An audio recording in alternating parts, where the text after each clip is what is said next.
everyone. Hey everyone. I'm a little bit later than planned because I haven't been that well, but I did do the notes for the new moon in Aries report, so I am bringing it for you today. It's like I said, it's kind of on the periphery because I literally didn't have time to do it because I needed to rest, but I'm going to give you the notes that I made because I thought there's no point having done it if I didn't bring it out to you. So I'm going to kind of read it and do it the best that I can, okay? But I've got notes and I thought it'd be just worth bringing it out to you. So, welcome to the new moon in Aries report, and I'm going to run you through it today. So let's see what we've got. So our new moon in Aries, it's the new moon solar eclipse in Aries. It's on the 19th or 20th of April 2023, depending on where you live. Our tagline for the new moon solar eclipse is buckle up, you're about to be taken on one hell of a ride. Are you ready for the new moon solar eclipse in Aries? Our new moon will be with us either the 19th or the 20th, depending on where you are on the globe. The new moon will be with us at 9:12 Pacific time, 5:12 a.m. UK time, and 12:12 Eastern time. And it is at 29 degrees and 50 minutes of Aries. There will be intensity in April and early May as shifts begin to take place. With Aries at 29 degrees, about to fall into Taurus, I feel that there's an intensity about the areas you need to move forward in. You'll be sent strong messengers to say what needs to move on or to happen. Also, the lessons that you are learning may be pushing you to take notice. Our new moon in Aries comes with a burst of darkness, and it's followed closely by Mercury retrograde, which is coming the next day. And in some ways it creates a limitation to the energy of this new moon. However, as it is an eclipse and it has the added energy, we're being treated to an opportunity for a swift method to move ourselves forward. An eclipse occurs close to the nodal axis. It's a kind of autocorrect, okay? And this one is close to the north node, 4 degrees in Taurus. This is giving you the opportunity to create a foundation and build something solid. So, with the Taurian energy, it's asking for safety, for comfort, for beautiful things, for the self, for the world. It means that it is where we're going, and although we may not know where that is, it's progress and growth, and therefore it wants to offer us a spiritual and soul growth that we're ready for. And Saturn in Pisces is going to help to support this. This is actually a hybrid solar eclipse. There's an energetic frequency, a kind of go-go frequency to this moon. It's highlighting new beginnings and a new way of thinking. Aries Sun wants you to allow the fire energy of Aries to burn away all that isn't necessary, allowing the independence of Aries to assist you. 29 is a master number, and it links to service and the notion of that which is spiritual. Kind of links to sort of spiritual teachers, really. It asks how you can serve you in this energy, because it's the I amness of Aries. What doesn't need to be in your life? I'm seeing big change highlighted here for you. Your life can turn around if you want it to. What are you going to build? This Aries energy gives you that builder, that master builder energy. Okay, what life do you really want? The Aries energy won't mess around, is the I am. And by that rationale, it's encouraging you to be your I am. There is progression highlighted in this chart telling you you can build something new for the future. The opportunity is with you for the next 6 months. I mean, it's going to be a bit tricky, but you can make it work for you so long as you set up the right intention and space in this new moon. In my mind, with Aries playing centre stage, we're being presented the Phoenix energy. You can rise out of the ashes. This eclipse is the process of accepting where you are, then making the move of what you're going to change. I want you to see the fire of the Aries energy as a way to detoxify anything that doesn't hold you in love, that which doesn't hold you in love, right? So it's in this last degree of Aries that kind of highlights the sort of pivotal moment. It's kind of saying there's got to be change, right? Eclipses are very strong energetic occurrences, and due to this, the energy is going to affect you for this new beginning. You know, it's related to your own plans. It's asking you to express them. Aries is also going to highlight your personal strength. Do you have the courage to set up, to see things through, to show up for yourself and make the decisions that support you?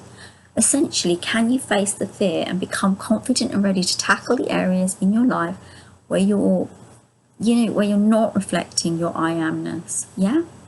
There is a bravery inherent in Aries, and this chart is offering the skills and the traits so you too can step up and be the you that you were sent here to be in all total authenticity, with no more excuses with regard to why you are here or unable to be the you that you were intended to be. See this as an adventure, a time to begin to construct a life that is really about you, that supports you and assists you in being you.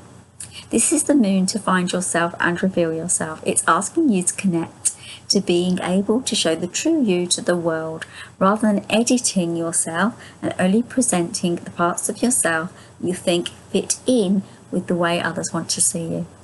With Pluto at 0 degrees in Aquarius forming a square with the new moon, there will be obstacles in the form of your own beliefs, and whether you feel that you can do it, there will be questions, there will be uncertainty.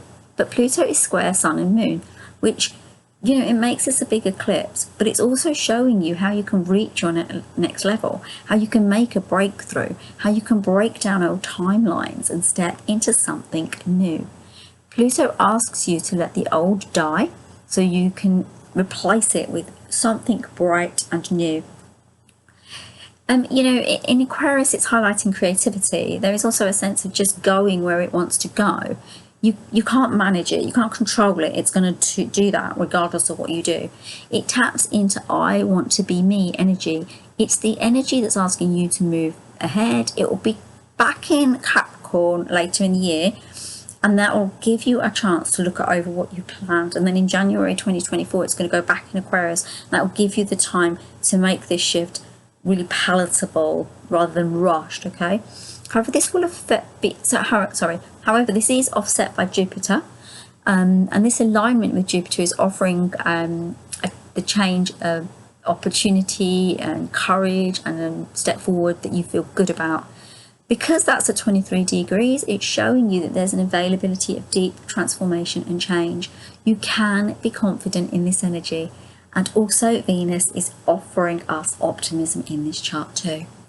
Now with Mars falling in harmony with Uranus, there's a sense of feeling ready to grow and take that next step. The eclipse is squaring Mars in Cancer. This is also a little bit edgy and uncomfortable, but what it's highlighting is family needs, security, safety, building a foundation for the long term, setting up something that makes you feel good for the long term. Mars is also square Chiron, and this is the ruler of Aries, okay? And it's, where Chiron is about your wounding, what self-wound needs to be healed. As Mars is now in Cancer, it's also about defending where you haven't been loved. There's a sense of protection to this, your emotions, your feelings.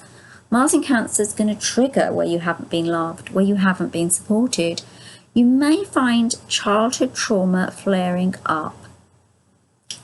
Saying like, honestly, maybe feeling that you've always had to go it alone, or, you've been feeling that you're not being supported in the world that you're in.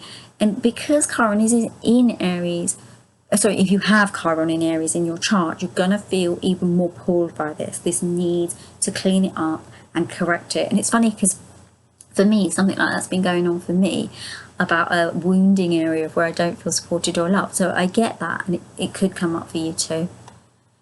So tomorrow, Mercury is going to go retrograde in Taurus, and it could be kind of, by the time I get this out, it would be nearly now, but it's going to be the day after the full moon, so it's the 21st, okay? So the energy of building something new is also fused with how we're communicated, and this is in a subliminal way, not through like sound or language that way. It's more subliminal with our subliminal cues, how we do things, how we communicate, on an expressive level, that kind of thing. Mercury will assist you with your inner work in the world at large. Watch out for delay and complications though with Mercury, and communication and technological mistakes. So do check and give yourself time with what you're doing from the 21st all the way to the 14th of May. This is a time to begin a new chapter, a new you, a new start. Yes, you may not recognize yourself once it's occurred, yet the good part of this is that you will feel so much better once the new energy is in your life. In fact, you may even breathe a sigh of relief as you realize is what you've been waiting for all along. There's an awakening and a new energy being highlighted. We are part of a bigger universe, galaxy, and cosmos, and there is so much more than we currently have. The old world is collapsing to create space for the new world. So check out where Aries is in your chart to find out how this may affect you. Also, if you've got it in your moon, your sun, or ascendant, check that too. Now, our new moon intentions. What would you like for the next stage of your life? Set the intention that you will take action by the end of May to start to create something in deep creative expression. Now, if you do want a personal reading with me, then all you need to do is go to my website. You can get an angel connection reading just for you. These soul readings are very revealing. The beautiful angels come through and you get to connect to their energy. It's a very phenomenal way to connect to the angels, and it brings in a deep feeling of love and connectivity that will really help you to raise your vibration. So yes, if you do want a reading, do hit me up. My details for my website are in the notes below. Anyway, lovelies, I am sending you so much love. I hope that report helped you in some ways. It wasn't my usual kind of report, but as I say, I've had a few like medical things I've had to deal with. It's made me a little bit tired, so I didn't have the time to do it the way I normally do it. Anyway, I'm sending you all big love and lots of care. Namaste, take care of yourselves, and I will speak to you soon. Lots of love. Oh, and by the way, if you're around tomorrow at 7 p.m, I will be doing our YouTube Angel Cards live, so do come and join me, and you can get a card reading if you'd like one. Sending you love. Bye, take care, bye, bye, bye.